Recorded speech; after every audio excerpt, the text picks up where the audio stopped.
The hostage-ceasefire deal was the top agenda in the Security Cabinet meeting, which took place at the Israel Defense Forces IDF headquarters in Tel Aviv. This as hundreds of Israelis hit the streets outside the building, continuing protests against the government for its failure to secure the hostages' return.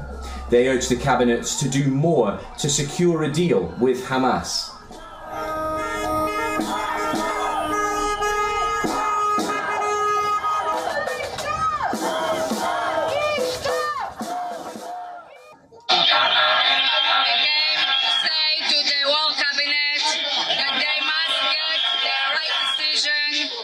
And sign a deal that will get our son is a soldier, Israeli soldier. He's there for 11 months, and we can't get it anymore. That our government can let him die in the tunnels of. According to reports, the relatives of hostages were told by a senior member of the Israeli negotiating team that a hostage ceasefire deal is unlikely in the near future. The negotiator told the families the only way forward is to end the war, keep acting to get the public behind bringing about an end to the war. Numerous rounds of diplomacy have so far failed to clinch a ceasefire deal to end the conflict and bring the release of Israel and foreign hostages held in Gaza by Hamas. The United States is reportedly in constant touch with Qatar and Egypt as it works on a new deal. After the recent killing of hostages, which included one Israeli American, President Joe Biden is said to be hesitant to reward Hamas with further concessions in the deal. Meanwhile, Israel has upped its ante against Hamas. This video that you can see on your screen was released by the country's army. It's said to be of military strikes on Hamas targets in Gaza. According to local medics, Israeli military strikes across the Strip have killed at least 61 people in 48 hours.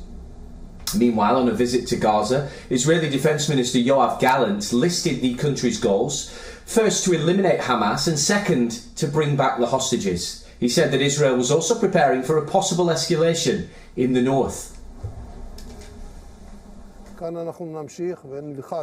We are looking at the entire war front, and this means that while you are fighting here in Gaza, we are preparing for anything that can happen in the north and moving the center of gravity that can be quick and can also include you on a short schedule.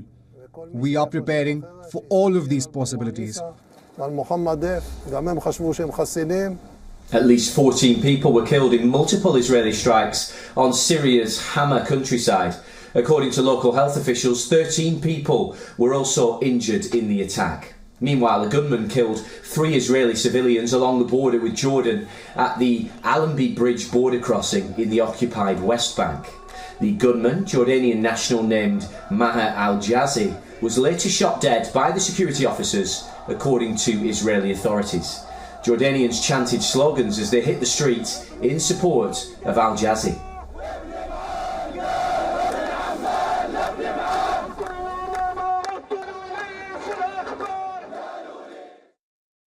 Video from Israel's ambulance service showed emergency vehicles at the Allenby Bridge border in the occupied West Bank on Sunday after what the Israeli military said was a deadly shooting by a gunman who approached from Jordan.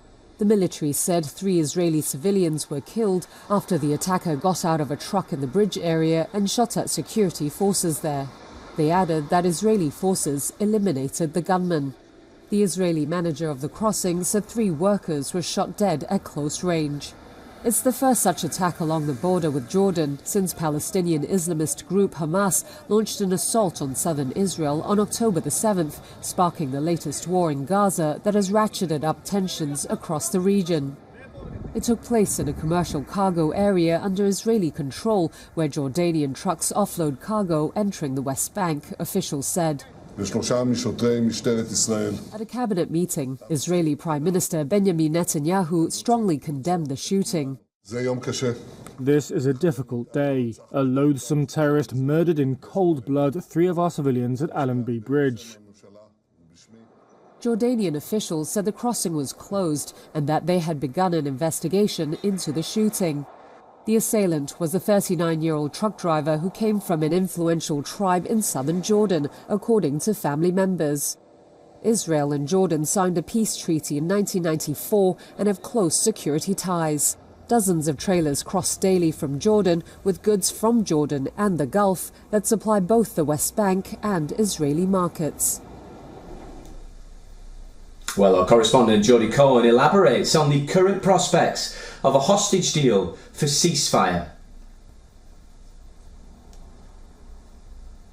The weekend we saw mass rallies in Israel calling for a hostage release deal. Now, the US had been expected to present what was being called a final take it or leave it proposal over the weekend. That's now thought to be unlikely to be presented until an agreement is closer. According to reports, there's broad pessimism among the Israeli negotiators, one of whom told a hostage family that a deal is unlikely to happen anytime soon. Now, President Biden doesn't want to reward Hamas with further concessions. That's after Hamas executed 6 hostages, including American hostage Hersh Goldberg Polin, and US negotiators are reportedly urging Egyptian and Qatari mediators to see what Hamas's limits are. Now, there's been a report by Israel's Channel 12 which suggested that in the absence of a deal, it could mean that Hezbollah could escalate their attacks on Israel, and that's after August saw the highest level of rocket fire from Lebanon into northern Israel.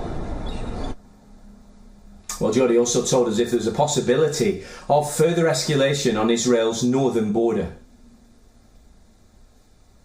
Former War Cabinet Minister Benny Gantz, who's now in the opposition, has said that the international community must back increased pressure on Hamas for a deal. But he said that if a deal isn't possible, that Israel's focus should turn towards Iran and its proxy Hezbollah, which he said are the real issues. Remember, Israel has said that it's defending itself on 7 different fronts, from Hamas and Islamic Jihad in Gaza and the West Bank, Hezbollah in Lebanon and Syria, the Houthis in Yemen, the Islamic resistance in Iraq, and from Iran itself. There have also been reports of Iranian-led plots to smuggle weapons into the West Bank from Jordan, and there was a shooting attack from a Jordanian on Sunday which killed 3 Israelis. Now, Jordan's King Abdullah has rejected targeting civilians and has also said that militant groups must be confronted. And on Monday there were strikes reported in Syria at what is said to be a base for Iranian forces and weapons manufacturing, and Defence Minister Gallant met with CENTCOM Chief General Kirya in Israel to discuss the regional situation.